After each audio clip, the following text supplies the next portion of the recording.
Hello.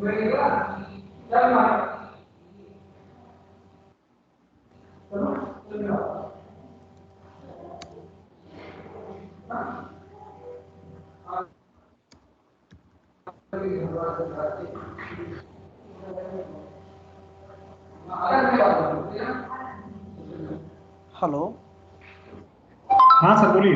हाँ, ये हमारा अकाउंट्स का मेनूज़ है। इसमें सबसे पहले हम हम्म, मास्टर में आते हैं। हम्म, और मास्टर में हमारे पास क्या-क्या है, company master, hmm, divisions, LI, hmm, ledger group, ledger master, voucher types. तो पहले हम आते हैं हम्म। Company master.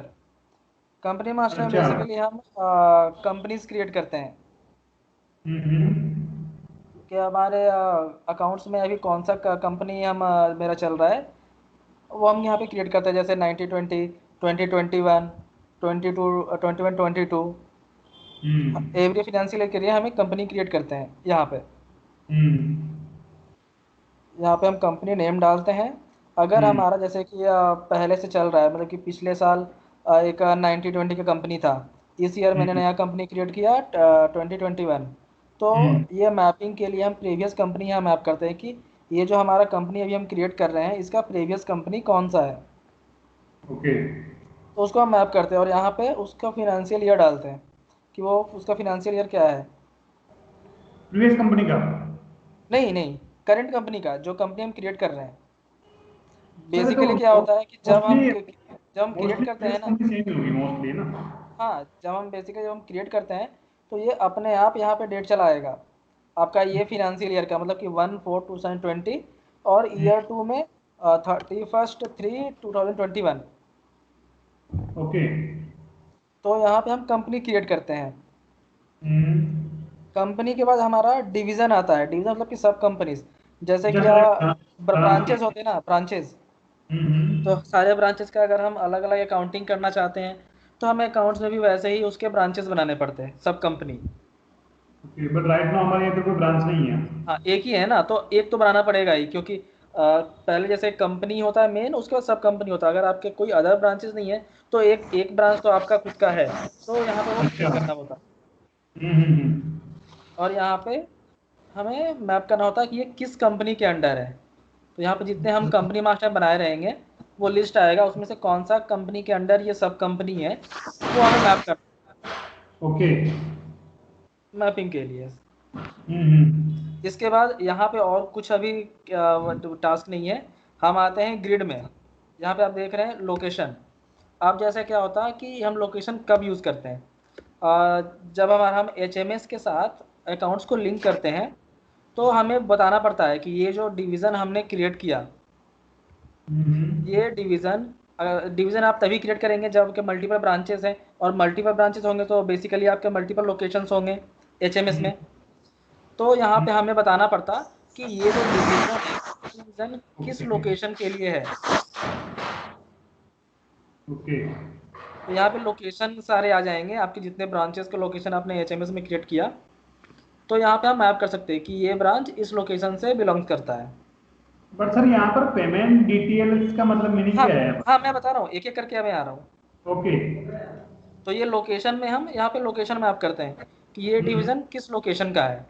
तो ओके। क्या होगा कि जब हम इन रेवेन्यू या फिर एक्सपेंसेस पोस्ट करेंगे एचएमएस के, तो हम्म। जब मैं ये कंपनी से लॉगिन करूँगा, एशियन हम्म। हट, जो भी सब कंपनी मैंने क्रिएट किया, तो मुझे हम्म। सिर्फ इसी लोकेशन के वाउचर्स दिखेंगे, ओके। इसी लोकेशन के इनकम्स आएंगे, इसी लोकेशन के एक्सपेंसेस आएंगे, कलेक्शंस आएंगे, जो लोकेशन हमने यहाँ मैप किया। ओके। हम्म। उसके बाद है यहाँ पेमेंट डिटेल्स। इसमें क्या होता है, एचएमएस में हम जब ट्रांजेक्शन करते हैं, तो हमारे पास पेमेंट मोड्स होते हैं, hmm. Cash, credit card, debit card. तो अकाउंट्स में जब हम कलेक्शंस को लाते हैं, पोस्ट हम्म। करते हैं, जैसे रेवेन्यू, कलेक्शंस, ड्यूज, हम्म। एडवांसेस जब हम पोस्ट करते हैं, तो क्या होता है कि हमें यहाँ पे डिफाइन करने का ऑप्शन है कि अगर कैश मोड में आपने ट्रांजेक्शन किया, तो कैश हम्म। का जो अमाउंट है, वैल्यू है, वो किस लेज़र में पोस्ट होना है, वो हम यहाँ पे मैप करते हैं। यहाँ पे सारे लेजर्स आएंगे, यहाँ पे हम लेजर मैप करते हैं। कि अगर कैश में कोई ट्रांजेक्शन हुआ 10,000 रुपीज़ का, तो एंड ऑफ द डे जब वो पोस्ट होगा अकाउंट्स में, तो किस लेजर के अंडर जाएगा। अगर क्रेडिट कार्ड में मैंने कलेक्ट किया तो किस लेजर में जाएगा, चेक में किया आपका तो किस मीनिंग लेजर ये में जाएगा। आपका आपका मीनिंग ये है कि अगर कंपनी के पास मोर देन वन बैंक है और ब्रांच वाइज उसको सेग्रीगेशन करना है कि इस ब्रांच का पेमेंट उस वाला अकाउंट जाना चाहिए, उस ब्रांच का पेमेंट उस अकाउंट में जाना चाहिए, तो यहाँ से वो सेग्रीगेशन होता है। हाँ करेक्ट, यहाँ से सेग्रीगेशन भी होता है। जैसे कि आपके अगर दो अलग अलग ब्रांचेज हैं तो डेफिनेटली आपके दो अलग अलग यहाँ पे सब कंपनीज होंगे, और दो सब कंपनीज होंगे तो आपको यहाँ पे दो बार मैप करने के लिए मिलेगा। एक बार आपने आपका जैसे बांद्रा का एक लोकेशन है, आपने उसके लिए मैप कर दिया cash account, credit card account के लिए एक HDFC बैंक सेलेक्ट कर लिया। अब वैसे ही आपके दूसरे लोकेशन है, तो आप इसको क्लोज करेंगे, फिर से दूसरा लोकेशन क्रिएट करेंगे। अब इसके लिए भी आप मैप करेंगे तो क्या होगा कि उस लोकेशन का जितने ट्रांजेक्शन हुए रहेंगे वो यहाँ पे जिस लेजर में जिस पेमेंट मोड को हमने मैप किया है उसमें वो पोस्ट हो जाएंगे।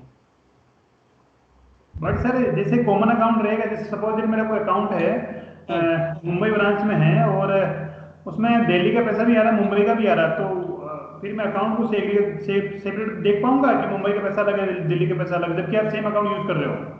हाँ मैं बता रहा हूँ, अब आपके पास मान लीजिए अकाउंट सेम है बट आपके ब्रांचेस डिफरेंट हैं। ब्रांच भी करेक्ट। सेम है सर, वो ब्रांच भी सेम है जो, बिकॉज ऑनलाइन पेमेंट होता है आजकल, ब्रांच भी सेम है। हाँ अब ब्रांच एक है और आपके बैंक भी एक है, तो एक ही हम्म, जगह पे आएगा पेमेंट, एक ही बैंक यहाँ पे आप सेलेक्ट कर सकते हैं। नहीं सर वैसे हाँ मेरा जो बैंक का स्टेटमेंट आएगा वो तो एक ही आएगा, बट मैं अकाउंट पॉइंट ऑफ व्यू से उसको अलग अलग रखना चाहता हूँ कि वो मतलब मुंबई का अकाउंटिंग अलग, दिल्ली का अकाउंटिंग अलग है, उसके लिए मैं सेग्रीगेशन में यहाँ से देख सकता हूँ कि मेरा ये अकाउंट इधर आ रहा है। नहीं ट्रांजेक्शन नहीं नहीं सेग्रीगेशन नहीं नहीं ट्रांजेक्शन। नहीं नहीं, दो दो दो चीज़ें हैं।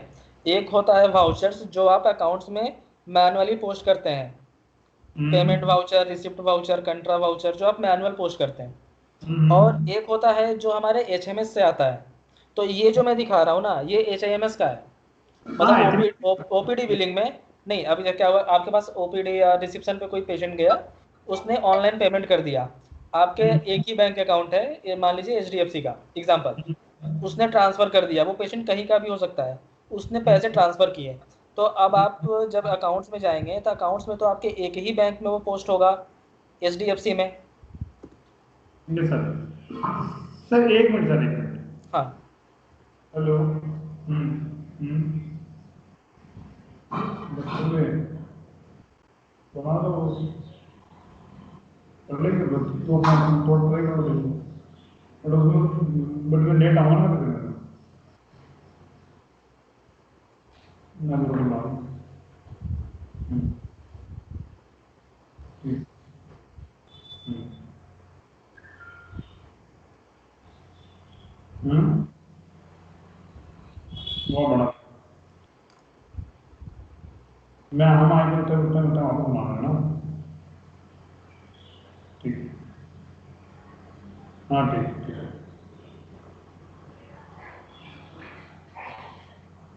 अभी कहाँ है? ठीक है।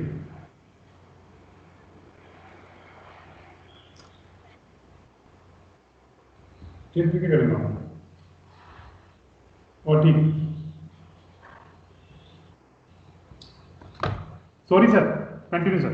हाँ, तो यहाँ पे क्या होता है, जैसे एग्जांपल के लिए मैं बता रहा था कि आपके रिसेप्शन में कोई पेशेंट आया OPD हम्म में, उसने हम्म कुछ प्रोसीजर्स कराया और उसने NEFT कर दिया आपके अकाउंट में। तो हम्म अब जब उसने NEFT किया तो हम्म डेफिनेटली NEFT के लिए आपके पास कोई एक बैंक होगा जिसका डिटेल्स आप उसे देंगे, तो उसके हम्म, नाम से आप लेजर भी क्रिएट करके रखेंगे अकाउंट्स में, ताकि जब आपका पेमेंट आए तो एंट्री उसी लेजर में जाए। Yes sir. तो यहाँ पे हम वो लेजर मैप कर लेंगे। ओके। तो क्या होगा कि जैसे ही कलेक्शन हुआ NEFT का, तो NEFT पेमेंट मोड में जितने भी कलेक्शंस होंगे आपके HMS में, सबका हम्म, अमाउंट कॉन्सोलिडेट होकर उस लेजर को पोस्ट हो जाएगा। ओके। Yes sir. तो हाँ, तो ये ऐसे फंक्शनैलिटी करता। हम्म। इसके बाद ये कार्ड चार्जेस है, इसका अभी कोई यूज़ नहीं है, और एक वाउचर टाइप्स है। इसमें क्या हम्म होता कि हम यहाँ पे ना प्रीफिक्स डिफाइन कर सकते हैं। मतलब प्रिंट आउट में जो वाउचर्स आते हैं, तो कुछ लोग क्या करते हैं, बोलते हैं कि मेरा जो पेमेंट वाउचर है उसमें PAY करके वाउचर नंबर के साथ आ जाए, या P आ जाए, रिसीव्ड वाउचर में REC बोलकर आ जाए। तो उसके लिए हमने यहाँ पे ऑप्शन दिया कि आप यहाँ पे मैनुअली डाल सकते हैं कि प्रिंट आउट में जब आप वाउचर का प्रिंट लेंगे तो प्रीफिक्स क्या आना है उस वाउचर के लिए। ओके। और इसके बगल में स्टार्ट नंबर है, मतलब कि वो किस नंबर से स्टार्ट होना है। जैसे कि अभी आप मान लीजिए कि आपको अगर middle of the year start हो रहा है सॉफ्टवेयर अकाउंट्स, तो डेफिनेटली पिछले सॉफ्टवेयर में अगर मान लीजिए कि आपका 900 वाउचर्स हो गए, आप चाहते हैं कि यहाँ पे 901 से स्टार्ट हो, तो हम यहाँ पे 901 डाल देंगे, तो हमारा वाउचर 901 से स्टार्ट होगा। अगर नहीं डाला हमने कुछ भी, तो वो डिफॉल्ट स्टार्ट होगा 1 से। तो सर बेसिकली आप मतलब इसमें सीक्वेंस मेंटेन, सीरीज मेंटेन होती है? हाँ, सीरीज आप मतलब ये यूजर बेस्ड है। ओके। अगर आप यहाँ पे मेंशन कर सकते हैं तो उस कंपनी के लिए उस नंबर से वो स्टार्ट हो जाएगा। ओके। अगर कुछ भी मेंशन नहीं किया तो जैसा हमारा डिफॉल्ट है 1 से स्टार्ट होगा। ओके। तो ये फीचर था डिविजन्स का। इसके बाद आगे। इसके बाद हम आते हैं एलआई मास्टर। एलआई मास्टर, इसमें क्या होता है कि जो हमारे ट्रायल बैलेंस के मेन 6-7 हेड्स होते हैं, शेड्यूल 6, वो हम यहाँ क्रिएट करते हैं। ओके। ऑलरेडी बेसिक क्रिएटेड है, current asset, current liability, direct expenses. अगर कुछ और भी है तो हम यहाँ पे क्रिएट कर सकते हैं। तो यहाँ पे सिर्फ हम मेन हेड्स क्रिएट करते हैं। ALI का फुल फॉर्म हो गया asset liability income expense. Okay. इसके अंदर साहब यहाँ पूरा शेड्यूल 6 पूरा आएगा? हाँ, डिफॉल्ट यहाँ पे शेड्यूल 6 इंपोर्टेड है ऑलरेडी। तो सर आप पूरा इम्पोर्टेंट नहीं है सर, ऐसा लग रहा है मेरे को। नहीं, मैं बता रहा हूँ, ये यहाँ पे ये एक्चुअल में हमारा मेन मास्टर है, ठीक है। शेड्यूल 6 का जो मेन 6-7 हेड्स होते हैं वो है, तो यहाँ पे ये क्रिएटेड है। अब आप सोच रहे हो कि लाइबिलिटी के अंदर भी तो बहुत सारे हेड्स आते हैं, उसके अंदर बहुत सारे हेड्स आते हैं। अब उन हेड्स के अंदर भी मतलब हायरार्की रहता, एक के अंदर एक, एक के अंदर एक, वैसा। करेक्ट। तो ये हमारा हेड्स है जहाँ पे हम मेन हेड्स बनाते हैं। इसके बाद आता है हमारा लेजर ग्रुप। ग्रुप में हम उसके अंडर के बनाते हैं ये सारे, जैसे cash in hand, cash in hand current asset के अंदर है। तो यहाँ पे हम ग्रुप हेड्स बनाते हैं। आपको मैंने ऐसे बताता हूँ, एक एक्सेल लेता हूँ एग्जांपल के लिए।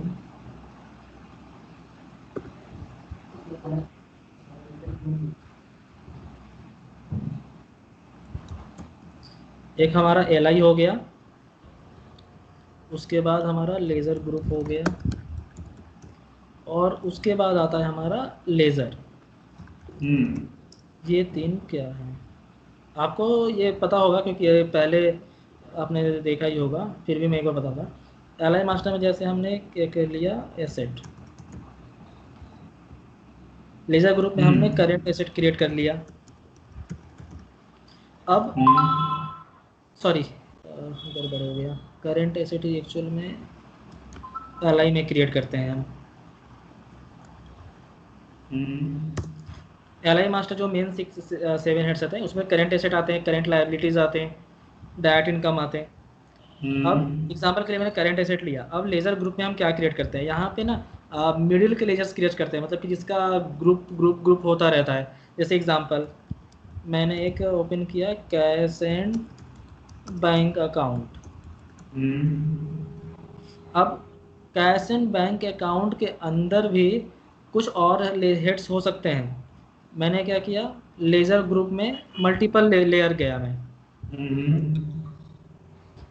पहले मैंने cash and bank account create किया जो कि करेंट एसेट के अंदर है। अब मैं चाहता हूँ कि कैश एंड बैंक अकाउंट तो मेरा ग्रुप हो गया, इसके अंदर भी मैं 2 और ग्रुप चाहता हूँ, कैश और बैंक अलग अलग। तो मैं क्या करता हूँ, यहाँ पे कैश अकाउंट कर लेता और बैंक अकाउंट कर लेता।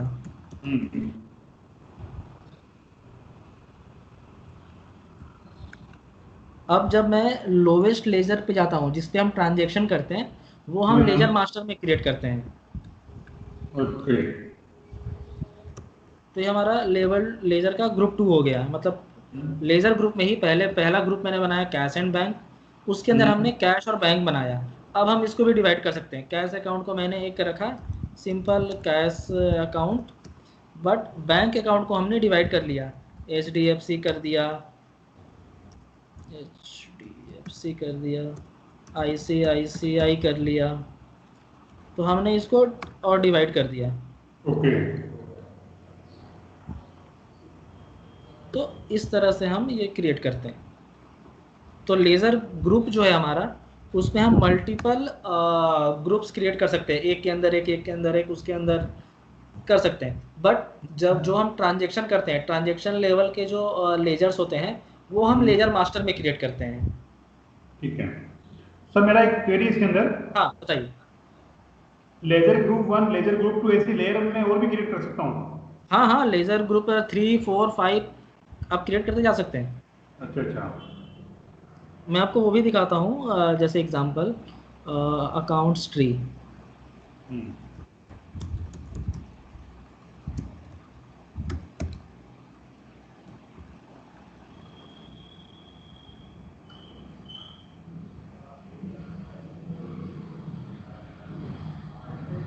ये बेसिकली हमारा ट्री है, जो आपने देखा था, ये मेन हेड्स हैं हमारे। अब मैं करंट इसके अंदर एसेट। जाता हूँ करेंट एसेट के अंदर, तो इतने मुझे ग्रुप हेड्स मिल रहे हैं। एक्सिस बैंक एक क्रिएटेड है, कैश इन हैंड है, इम्प्रेस्ड है, लोन एडवांसेस है। अब यहाँ प्लस का सिंबल है, मतलब कि इसके अंदर भी और भी लेजर्स हैं। मैं यहाँ प्लस पे ओके क्लिक करूंगा तो संडे डेटर्स आ गए। अब ओके। संडे डेटर्स, अब क्या हुआ कि लोन एंड एडवांसेस एक ग्रुप है जो कि करंट एसेट के अंडर है। अब लोन एंड एडवांसेस के अंदर संडे डेटर्स का एक और ग्रुप है, उसके अंदर ये लेजर्स हैं, ACC limited, ACME housing, Aditya Birla, ये हमारे ट्रांजैक्शन लेवल के लेजर्स हैं। तो ओके। इसमें इसमें क्या हुआ, करंट एसेट मेरा एएलआई हो गया, लोन एंड एडवांसेस मेरा ग्रुप 1 हो गया, संडे डेटर्स ग्रुप 2 हो गया जो कि ग्रुप 1 के अंडर है, लोन एंड एडवांसेस के अंदर। ठीक और है। और ये जो हमारे हैं ये हमारे लेजर्स हो गए। तो ये इस तरह से ये चलता। मैं किसी और का भी दिखाता हूँ। करेंट एसेट था, इनकम में जाता, एक्सपेंस में जाता, एक्सपेंस में इतने एडमिनिस्ट्रेशन एंड अदर सर्विसेज हैं, उसको मैंने क्लिक किया तब उसके अंदर इतने सारे हैं। जहाँ भी आपको दिखे ये लास्ट लेवल माइनस अगर है, एक्सपेंड नहीं कर सकते, मतलब कि वो मेरा लेजर्स है। ओके, ये मेरे करंट सिस्टम में भी है सर? हाँ ये अभी का करंट सिस्टम का है ये, आप यहाँ नहीं, से मेरे जो वेरीफाई भी कर सकते मेरे हैं। जो करंट सिस्टम उसमें भी है सर, में जो मेरा रखना सिस्टम यूज करता हाँ हूँ हाँ उसके हाँ, अंदर। ऐसा ही है। तो ये रहा इसका लेज़र ग्रुप मास्टर। यहाँ पे हम मल्टीपल लेवल क्रिएट कर सकते हैं। उसके बाद आता है लेज़र मास्टर, जहाँ पे हम लोवेस्ट लेवल के लेजर्स क्रिएट करते हैं जो कि हम ट्रांजेक्शन के लिए यूज़ करते हैं। ये सर। ठीक है, तो यहाँ पे हम वो लेजर्स क्रिएट करते हैं। अब यहाँ पे कुछ चेक बॉक्सेस हैं जिसका फंक्शनैलिटी है जो मैं बता रहा हूँ। यहाँ पे आप देख रहे हैं, ये दो को आप छोड़ दीजिए, ये दो यूज़ के लिए नहीं है। Type of mode, type of mode में क्या होता कि जो भी हम लेजर बनाते हैं वो 3 टाइप का होता। या तो वो कैश अकाउंट रिलेटेड रहता, या फिर बैंक अकाउंट रिलेटेड होता, या फिर अदर्स होता, मतलब नॉर्मल लेजर्स। अब हम क्यों यहाँ पे डिफ्रेंशिएट करते हैं, जब हम कंट्रा एंट्री करते हैं कंट्रा वाउचर्स, तो कंट्रा वाउचर का एक रूल रहता है कि सिर्फ कैश एंड बैंक अकाउंट के लेजर्स ही आएंगे। करेक्ट। तो हमने यहाँ पे वो सेग्रीगेशन दे दिया। हमने अगर कैश अकाउंट क्रिएट किया तो हमें यहाँ पे उसको बताना है कि ये हमारा टाइप ऑफ मोड कैश है। अगर हमने कुछ बैंक रिलेटेड क्रिएट किया तो हमें बताना पड़ेगा कि ये बैंक के लेजर्स हैं। तो क्या होगा, जब हम DRS करेंगे रिकन्सिलेशन, तो वहाँ पे वही लेजर्स आएंगे जो कि बैंक से रिलेट करते हैं। ओके। और अदर्स, अदर्स मतलब कि जनरल नॉर्मल लेजर्स जितने हैं, Sunday debtor, Sunday creditors, income के लेजर्स। तो सर इसका कैटेगरी कितना हुआ? Cash, bank, other? हाँ बस 3 ही है, कैश बैंक अदर्स। ओके। उसके बाद आता है एक option, show unauthorised cheque. What is this? हाँ बता रहा हूँ। शो इन ऑथराइज चेक का मतलब क्या होता है, हमारे पास ना पेमेंट करने के लिए दो टाइप के वाउचर्स हैं। एक होता है हम वेंडर सॉरी सप्लायर को सेलेक्ट करते हैं, वेंडर को। और तो क्या होता है कि वेंडर को जब मैं सेलेक्ट किया तो उसके जितने पेंडिंग इनवॉइसेस हैं वो चले हाँ आते हैं। हम उसको वन बाय वन मतलब कि at a time multiple bills के अगेंस्ट पे कर सकते हैं। हाँ हाँ। बट एक और हमारे पास ऑप्शन है auto authorise cheque, cheque print का। उसमें क्या होता कि हम मल्टीपल वेंडर्स को मल्टीपल बिल्स के लिए एट अ टाइम पेमेंट कर सकते हैं। बट सर मतलब मेरे क्या को क्या होता है। लगता है, सर मेरे को क्या लगता है, जैसे सपोज दैट इस लेजर नेम में कोई वेंडर का नाम डालता हूँ मैं, और हाँ, यहाँ पर शो इन अथॉराइज चेक है, तो पर्टिकुलर ऐसा है क्या कि मैं मतलब उस वेंडर का पेमेंट उसी अकाउंट से जाएगा, ऐसा कुछ तो नहीं है सर? नहीं नहीं नहीं नहीं नहीं वैसा नहीं है। पेमेंट आप किसी भी अकाउंट से कर सकते हैं, बट जो हमारा ऑटो पेमेंट होता है ना, ऑटो पेमेंट के लिए वो वेंडर अप्लीकेबल है या नहीं, उसे यहाँ पे हम डिसाइड करते हैं। ओके। ऑटो पेमेंट सर कैसे मतलब? हाँ, वो ट्रांजेक्शन का अभी मैं मास्टर्स का बता रहा हूँ, मास्टर और सेटअप। उसके बाद ट्रांजेक्शन पे आऊँगा ना, मैं ट्रांजेक्शन में बताऊँगा उसमें क्या होता कि जैसे मेरे पास सपोज मेरे पास 5 या 6 वेंडर्स हैं, 10 वेंडर्स हैं एग्जाम्पल। हाँ हाँ सारे वेंडर्स के दो दो बिल पेंडिंग है। हाँ हाँ। ठीक है। तो उसमें क्या होता है कि जितने भी बिल पेंडिंग है और उनका क्रेडिट डेज जो होता है, जो हम वेंडर मास्टर में डिफाइन करते हैं, वो अगर क्रॉस हो गया कि सबका पेमेंट का डेट आ गया है, हमें करने हैं, तो वो क्या होता है कि सारे वेंडर्स का जितने बिल्स हैं उसका लिस्ट सिस्टम में सामने पॉपुलेट हो जाता। ओके। उसमें हमें सिर्फ टिक करना होता कि ठीक है इस वेंडर का ये बिल्स, सेकंड वेंडर का ये बिल्स पे करना है। करके जैसे ही हम सेव करते हैं तो ऑटोमेटिकली वो हर एक वेंडर के लिए ऑटोमेटिकली पेमेंट वाउचर जनरेट कर लेता है। ओके। अदरवाइज क्या होता है कि हम पेमेंट वाउचर में जाते हैं, जो कि हमारा नॉर्मल प्रोसेस है। पेमेंट वाउचर में जाते हैं, एक वेंडर को पहले सेलेक्ट करते हैं, तो उस वेंडर के दो बिल आए। अब उन दो बिल को सेलेक्ट करके हमने पे किया, फिर से मैंने क्लियर किया फॉर्म, फिर से सेकेंड वेंडर को सेलेक्ट किया, उसके इनवॉइस को सेलेक्ट किया और पे किया। तो एक एक बार करके हम एक एक वेंडर को पे करते हैं पेमेंट वाउचर से। But auto, multiple. हाँ, हाँ, तो ऑटो पेमेंट में हम मल्टीपल वेंडर्स का एक साथ पे कर सकते हैं। ओके। तो उसके लिए यहाँ पे हमने चेकबॉक्स दिया कि वो सेग्रीगेट करता है कि किन किन वेंडर्स को हम ऑटो पे कर सकते हैं ओके। ऑथोराइज चेक के लिए। तो अगर हमने वेंडर को टिक किया तो ही वो वेंडर के बिल्स वहां पे आएंगे, नहीं तो नहीं आएंगे। ठीक है। उसके बाद है टीडीएस हेड्स। हम्म। अब हमें लेजर में कुछ टीडीएस हेड्स भी बनाने होते हैं, टीडीएस कॉन्ट्रैक्टर के लिए, नॉन कॉन्ट्रैक्टर के लिए। जैसे ये कॉन्ट्रैक्टर्स, तो हम क्या करते हैं कि टीडीएस कॉन्ट्रैक्टर का एक लेज़र बनाते हैं, टीडीएस हेड पे टिक करके हम उसके सेक्शंस, लिमिट फ्रॉम टू और परसेंटेज डालते हैं कि कंपनी के लिए, अदर्स के लिए कितने परसेंटेज है, इंडिविजुअल के लिए कितने परसेंट। तो इसमें क्या होता कि अगर किसी वेंडर को हमने ये टीडीएस कॉन्ट्रैक्टर अप्लीकेबल कर दिया, तो हम्म। जब भी हम उसके वाउचर को पोस्ट करेंगे, एक्सपेंस बुक करेंगे, तो हम्म। अगर वो अदर्स है हम्म। तो क्या होगा कि अदर्स के लिए 2%, तो उसका जो इनवॉइस वैल्यू रहेगा उसमें से 2% वो टीडीएस वाले लेजर को चला जाएगा, टीडीएस कॉन्ट्रैक्टर को, okay. Automatically when posting the voucher. हाँ। तो सर पहला इसमें हमारा, मेरा एक क्वेरी इसके अंदर मेरा हाँ बताइए। मेरा जो वेंडर होता है वो ऐसा भी हो सकता है कि 94 सी का वेंडर ऐसा हो सकता है, वो 94 आई का वेंडर भी हो मेरा। ओके। सिंगल वेंडर मेरा ऐसा भी हो सकता है कि 94 सी का भी 94 आई का भी है, हाँ तो हाँ, इस केस में क्या करोगे? अभी तो हमारे पास एक वेंडर के लिए एक टीडीएस एप्लीकेबल का प्रोविजन है, 1 टीडीएस। हाँ, अब सर ऐसा ऐसा हो सकता है कि आप जब पे करने जा रहे हैं तो आप मैनुअली भी वो चेंज कर सकते हैं। ऑटोमेटिकली तो एक आएगा ही, बट आप मैनुअली भी उसको चेंज कर सकते हैं, मॉडिफाई कर सकते हैं। एक वेंडर सर मेरे को जो प्रोफेशनल सर्विस भी दे रहा है, जिसका टीडीएस 94 जे में जाता है, और हाँ, वेंडर मेरे को कॉन्ट्रैक्ट बेस पे सर्विस भी दे रहा है जिसमें 94 सी में टीडीएस जाता है उसका। एक ही वेंडर का दोनों में जाता है। हाँ 94 जे एंड 94 सी। ओके। ठीक है, एक अभी तो हमारे पास सिर्फ एक के लिए प्रोविज़न है। आप उसका ना एक बार मुझे एग्ज़ाम्पल कोई इनवॉइस होगा ना आपका बना हुआ, हाँ 2 हाँ। अलग-अलग के लिए, आप एक बार ना मुझे एग्ज़ाम्पल भेज दीजिए। मैं एक बार बात करता हूँ अपने टीम से कि उसके लिए कुछ हम कर सकते हैं क्या? मेसी लाइन पे क्या, मेसी मेसी मेसी आई थिंक लाइन पे नहीं है। ओके, वो आते हैं तो फिर हम उनको बताएँगे एक बार।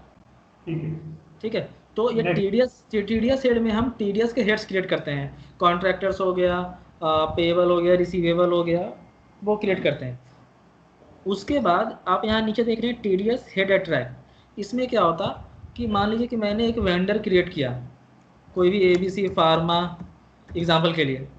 अब ये वेंडर मेरा टीडीएस के लिए अप्लीकेबल है, तो हम क्या करते हैं कि इस लेजर वेंडर को ये टीडीएस अट्रैक्ट के लिए टिक करते हैं और यहाँ पे सेलेक्ट करते हैं कि कौन सा टीडीएस अट्रैक्ट होना है इसको। तो क्या होता है कि जब हम इसको एक्सपेंस बुक करने जाते हैं तो वो टीडीएस कॉन्ट्रैक्टर से वो परसेंटेज को पकड़ के वो लेके चला आता, उतने अमाउंट को डिडक्ट कर लेता इनवॉइस बट से। सर ये वन क्वेरी मेरी और है, आई थिंक हाँ पता नहीं आपने लेवल हाँ तक मेपिंग की क्या इसकी। सपोज दैट जैसे कि आपका बिल है, आपका एज ए प्रोफेशनल से 1 लाख का बिल है आपका, हाँ और उस पर जीएसटी लगा है 18%, आपका बिल हुआ 1,18,000। हाँ। टीडीएस काटना है 94 जी में 10%। हम्म। आपका सिस्टम कौन सा अमाउंट पकड़ेगा, 1,18,000 पकड़ेगा या 1 लाख पकड़ेगा?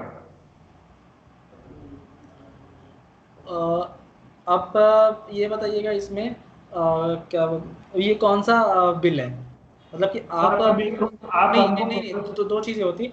एक होता है कि हमारे परचेस के इनवॉइस एचएमएस से आते हैं, और दूसरा होता है कि जो आप अकाउंट्स में डायरेक्टली एक्सपेंस बुक करते हैं, डायरेक्ट एक्सपेंस। सर वेंडर, आप वेंडर हो हमारे साथ में, हाँ हाँ। ठीक है, आप हमको आप सर्विस प्रोवाइड कर रहे हो, जैसे अभी करेक्ट। आप सॉफ्टवेयर सर्विस मान लो, वो सर्विस जो आती है प्रोफेशनल में आती है वो, ठीक है। हाँ।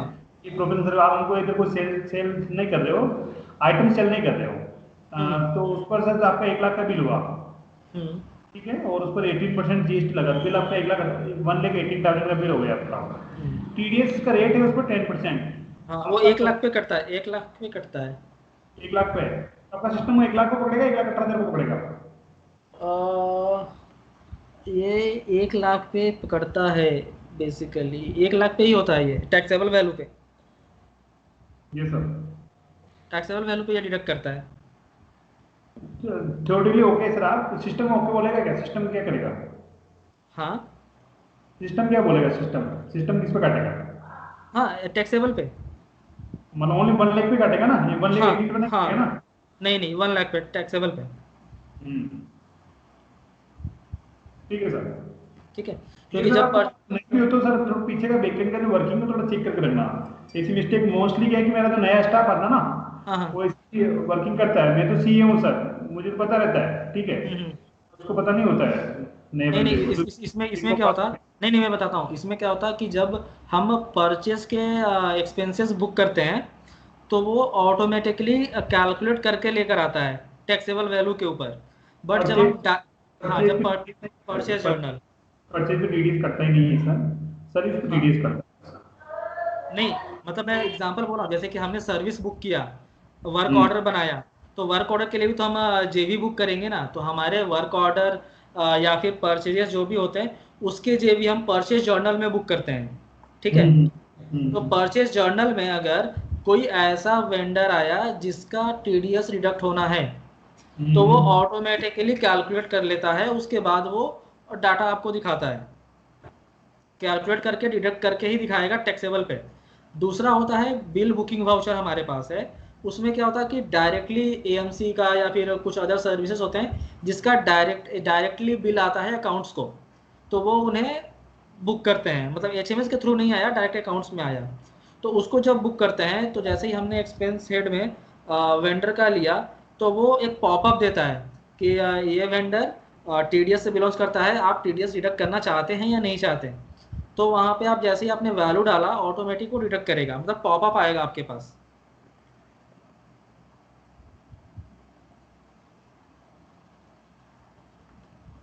हेलो। ये सर, ये सर। हाँ, तो वो वहाँ पे पॉपअप आता, मतलब कि आपको एक्नॉलेज करेगा कि मैं TDS इसका कैलकुलेट कर रहा हूँ।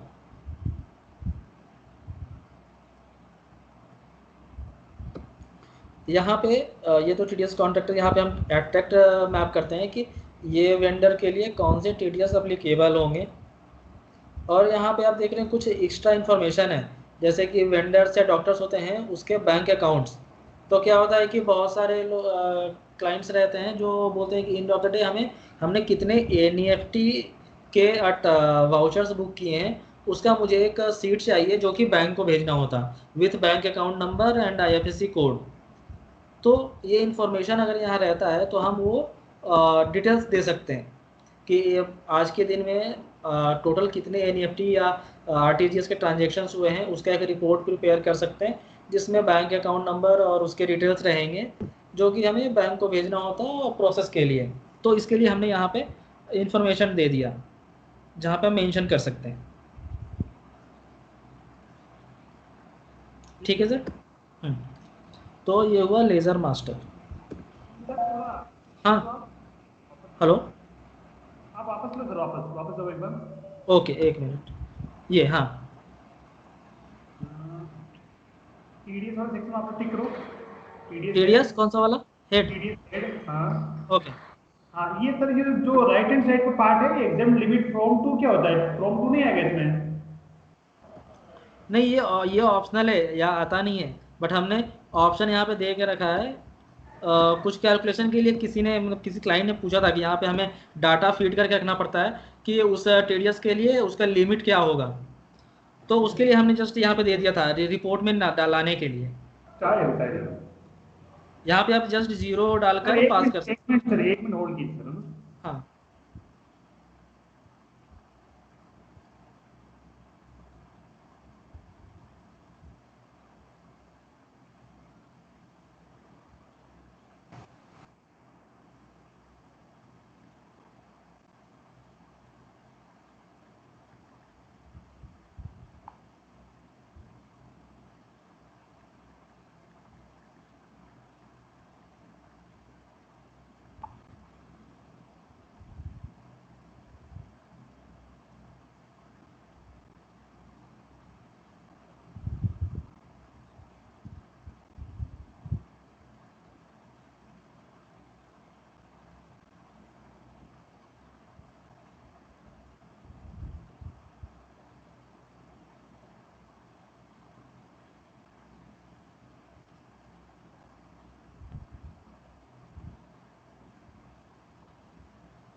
हेलो।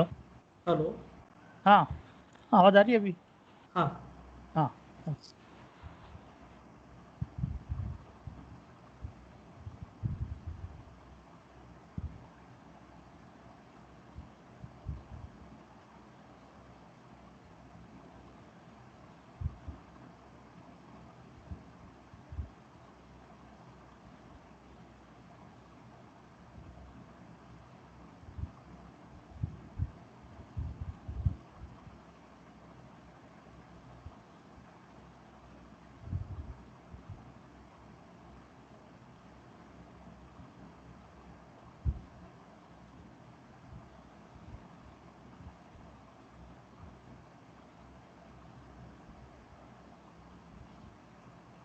प्रवीण जी नहीं है क्या? है, उन्होंने बोला वेट करने के लिए। अच्छा ओके, ऐसे 2 मिनट रुको, बस 2 मिनट लाइन पे ही हूँ मैं। चलेगा, ठीक ठीक ओके।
Hello hello. हेलो। हाँ, मुझे एक डाउट था, मैं पूछूं क्या? हाँ हाँ हाँ, बोलिए। सुनिए ना, ये जो अपना आपने लास्ट टाइम जब स्टोर्स का किया था ट्रेनिंग, हाँ हाँ तभी आपने डिटेल बताया था ना कि वेंडर का, तभी मैंने आपको पूछा था, याद है? पीआरएन का जो होता है अकाउंट्स में आके होता है, परचेज रिसीट नोट जो एंट्री पास होती है। तो हाँ। आपने बोला था कि वेंडर के थोड़े डिटेल्स जो है ना वो अकाउंट्स में डायरेक्टली रिफ्लेक्ट हो जाएंगे एक बार स्टोर्स डिपार्टमेंट जब भी डेटा डालेगा तो।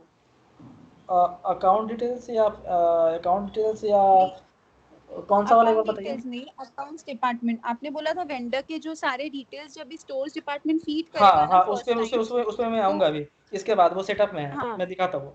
अच्छा। तो वैसे ही मुझे पूछना था, वैसा ही जो रूटिंग और मैपिंग है बिलिंग डिपार्टमेंट के साथ है क्या?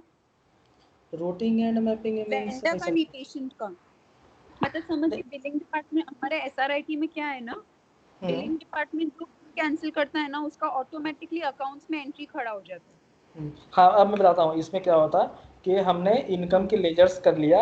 अभी जो मैं हाँ इसके ये मास्टर के बाद मैं सेटअप दिखाऊंगा, उसमें ना इनकम हाँ। हेड मैपिंग है। उसमें क्या होता, अच्छा। हमारे एचएमएस के जितने सर्विस टाइप्स होते हैं ना, जैसे कि हाँ पैथोलॉजी के सर्विस टाइप्स, जितने भी सर्विसेज के हाँ service types, consultations, operation types, तो वो सारे वहाँ पे हाँ। लिस्ट रहते हैं ओपी और आईपी के लिए। उसके अगेंस्ट हमें लेजर ओके। मैप करना होता। तो जब भी हम, अच्छा। हमारा एक ट्रांजेक्शन है नाइट ऑडिट, उसमें क्या होता हाँ कि उस दिन का टोटल ट्रांजेक्शन जितने भी रेवेन्यू आए, कलेक्शंस, एडवांसेस, ड्यूज, वो सारे कैलकुलेट करता है उस दिन का। और वहाँ पे लेजर वाइज वो सेग्रीगेट करके लेकर आता है पोस्टिंग के लिए। तो जब भी हम कुछ अगर हमने कोई बिल बनाया, तो हमारा रेवेन्यू हाँ। क्रेडिट हो जाता है और कलेक्शन ओके। डेबिट हो जाता है।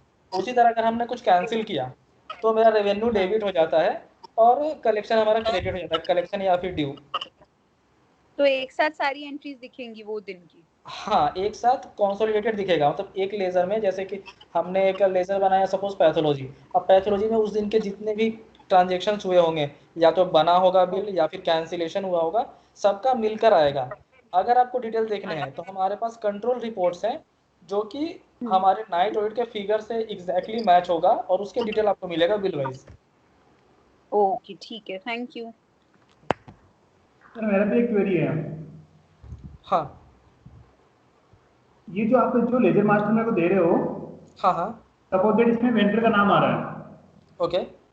वेंडर का नाम आ रहा है, तो वेंडर में फिर उसका जीएसटी नंबर बोले वो कहाँ डलवा रहे हो, वो कौन से मास्टर में वो डलवा रहे वो हो? वो वो वेंडर मास्टर में, वेंडर मास्टर जो है ना वहाँ पे हम डालते हैं। सर वेंडर मास्टर पे लेजर मास्टर में डिफरेंस क्या रहेगा? सपोज दैट मेरा कोई हाँ हाँ, मैं बताता हूँ। वेंडर मास्टर हम क्यों यूज़ करते हैं, ताकि एचएमएस में वो परचेजेस कर सकें, करेक्ट। क्योंकि हम्म परचेस तो हम एचएमएस में ही करते हैं। तो हम हम्म एचएमएस में वेंडर मास्टर क्रिएट करते हैं और हम्म अकाउंट्स में उसे लिंक के साथ इंपोर्ट कर लेते हैं। हमारे पास एक फॉर्म है, इसके बाद में दिखाऊंगा। एक बटन है, उस हम्म बटन पे जैसे हम क्लिक करेंगे, तो हमारे एचएमएस में जितने वेंडर्स हैं वो सारे अकाउंट्स में एज अ लेजर क्रिएट हो जाएंगे with Okay. Link of HMS with accounts. Okay तो हम एचएमएस में कुछ भी ट्रांजेक्शन करेंगे तो उस लिंक के थ्रू इस लेजर को पोस्ट होगा अकाउंट्स में। ठीक है। और सर ये जो आपका ऑप्शन है sir exam limit from to, हाँ इसमें हाँ फ्रॉम नहीं आएगा, इसमें ओनली मतलब अप टू लिमिट है, अप टू लिमिट होती है। जैसे लाइक 94 जे में 30,000 लिमिट है, तो 94 जे में उतना लिमिट रहेगा, ठीक, मतलब 30 का ही, ऐसा नहीं कि मतलब इससे स्टार्ट हो रहा है, वो हमेशा जीरो से स्टार्ट होगा वो। हाँ, ये मैनुअल है, इसका अभी कहीं पे यूज़ नहीं है, ये मैनुअल है, जस्ट हमने दिया था फीडिंग के लिए कि आइडेंटिफिकेशन के लिए कि किसका लिमिट फ्रॉम और टू क्या है, इसका अभी कोई इम्पैक्ट नहीं है। ओके हाँ नेक्स्ट। ठीक है। इसके बाद आता है वाउचर टाइप्स। वाउचर टाइप्स में आपको कुछ देखना नहीं पड़ेगा कि ये हमारा सेटअप रहता है वन टाइम का, तो ये हम यहाँ से ही क्रिएट कर लेते हैं ऑलरेडी। मतलब कि हमारे जितने टाइप के वाउचर्स हैं ना वो यहाँ पे वाउचर टाइप्स क्रिएटेड हैं। जैसे कि बिल बुकिंग वाउचर्स है, डॉक्टर फीस के अलग वाउचर है, जर्नल वाउचर है, नाइट ऑडिट है, पेमेंट है। तो ये वाउचर टाइप्स होते हैं जो हम मैनुअली क्रिएट कर देते हैं, ये ऑलरेडी क्रिएटेड है, तो इसमें आपको कुछ नहीं करना होता। ओके तो इसे मैं क्लोज कर रहा हूँ। इसके बाद ये 3 फॉर्म हैं जो कि BRS से रिलेटेड है, बैंक रिकन्सिलेशन। इसमें क्या होता है कि ये BRS ओपनिंग में क्या होता है कि जब हम मिडिल ऑफ द ईयर या फिर कभी भी जब हम एक सॉफ्टवेयर से दूसरे सॉफ्टवेयर को शिफ्ट करते हैं तो कुछ हमारे पेमेंट्स या रिसिप्ट्स होते हैं जो कि हमने उसका वाउचर्स पे कर दिया बट हमारे बैंक में अभी भी नहीं आए हैं, बैंक में रिफ्लेक्ट नहीं हुए, जो पेंडिंग है रिकन्सिलेशन के लिए। तो उसको एज अ ओपनिंग हम यहाँ पे डालते हैं, ऑल द वाउचर, सारे वाउचर्स को।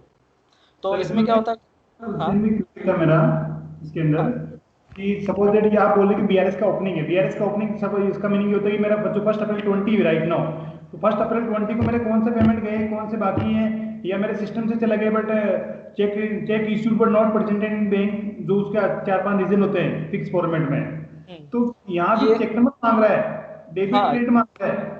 करेक्ट, यहाँ पे वो सारे वाउचर्स आते हैं जिसका आपने पेमेंट के इंट्रीज कर लिया। एग्जांपल पेमेंट ही मैं ले रहा हूँ, पेमेंट का आपने इंट्रीज कर दिया है, जैसे कि आज कितना है, 4th है ना, 4 जुलाई। आज मान लीजिए कि आप हमारे सॉफ्टवेयर में यूज़ करने स्टार्ट कर रहे हैं, ठीक है। अब कल तक का आपने दूसरे सॉफ्टवेयर में डाला था, पेमेंट वगैरह सब आपने डाल दिया, बट बैंक में रिफ्लेक्ट नहीं हुआ है और आपने रिकनसाइल भी नहीं किया इसीलिए, ठीक है। तो आज के डेट में जितने अनरिकनसाइल्ड चेक्स हैं या पेमेंट्स हैं या रिसिप्ट्स हैं वो सारे आपको तो रिकनसाइल करने पड़ेंगे ना आज के बाद से, जो पुराने हैं। ओके जितने पेंडिंग आपके हैं रिकन्सिलेशन के वो तो आपको कभी ना कभी रिकनसाइल करने हैं। तो उसको हमारे सॉफ्टवेयर में लाने के लिए हमने ये फॉर्म रखा है जहाँ पे हम पेंडिंग रिकन्सिलेशन के जेवीज होते हैं उसे हम डाल देते हैं। इसका भी एक फॉर्मेट होता है, मैं इसको एक एक्सेल दे दूंगा, तो उस एक्सेल में आप जस्ट डिटेल्स भर दीजिएगा कि कौन सा लेज़र, उसका डेट क्या था, चेक नंबर क्या था या फिर NEFT RTGS जो भी था, और वो डेबिट था या क्रेडिट था। तो हम क्या करेंगे, इसे इंपोर्ट कर लेंगे। मोर देन वन चेक बेटो, hello, if you have more than one cheque. हाँ, this is a one by one. Actually, here we are given option to select the account, bank account. One time I will save, suppose check number 123. Here we'll select the particulars. If check number is there, we'll do the check number, amount, we'll save it. Again, suppose of एक bank के लिए मेरे पास multiple हैं checks, तो हमने एक को save किया, फिर से मैं इसको क्लियर करूंगा, दूसरा चेक सेव करूंगा, फिर क्लियर करूंगा, तीसरा करूंगा। तो इसके लिए क्रिएट ना करना पड़े, हम एक एक्सेल फॉर्मेट दे देंगे, आप एक्सेल में अपना वो डिटेल्स भर के हमें वापस दीजिएगा तो हम इंपोर्ट कर लेंगे ठीक है ओपनिंग के लिए।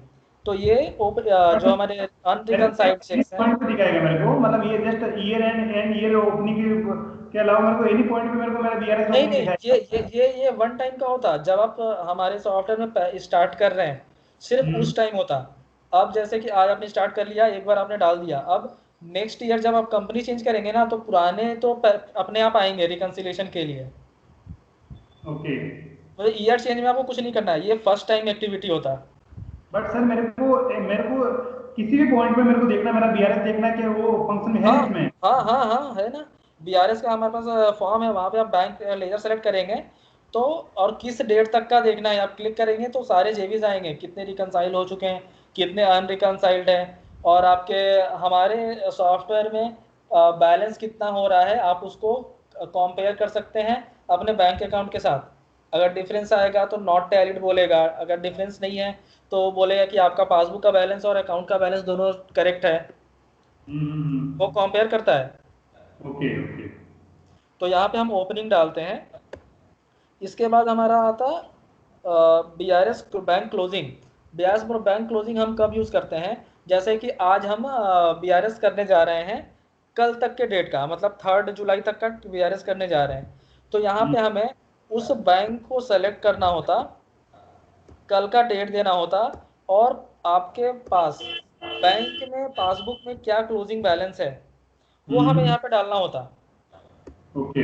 डाल के हमने सेव कर लिया। अब जब मैं BRS करने जाऊंगा तो वो क्या करेगा, आपने सारे रिकनसाइल कर लिया जितने रिकनसाइल करने हैं कल तक के डेट के, उसको करने के बाद अब सॉफ्टवेयर चेक करेगा कि कल तक का जो क्लोजिंग सॉफ्टवेयर का है वो इस अमाउंट से मैच कर रहा है कि नहीं। ओके। एक्चुअली मैच करना चाहिए, अगर मैच हो गया तो आपको वहाँ पे ग्रीन कलर का सिंबल दे देगा कि सारे कुछ करेक्ट है, नहीं तो रेड कलर में डिफरेंस आपको बताएगा कि इतने रुपीस का डिफरेंस आ रहा है। ठीक है।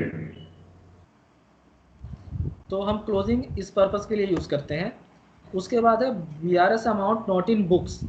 इसमें क्या होता है कि कुछ जैसे कि इंटरेस्ट चार्जेस वगैरह होते हैं ना, जो कि हमारे बैंक अकाउंट में तो होते हैं, बट हमारे यहाँ पे नहीं है अकाउंट्स में, या तो कोई जेवी पास करेगा या फिर हम यहाँ पे डाल सकते हैं कि कौन से डेट में कितने चार्जेस हमारे ऐड हुए या डिडक्ट हुए, प्लस हुआ या माइनस हुआ। सर जेबी के थ्रू रहेंगे सर, वो तो जेबी के थ्रू रहेंगे दोनों। हाँ, अगर जेबी के थ्रू जा रहे हैं तो कोई प्रॉब्लम नहीं है, फिर इसका जरूरत नहीं है, ओके। मतलब दोनों ऑप्शन है। ठीक है।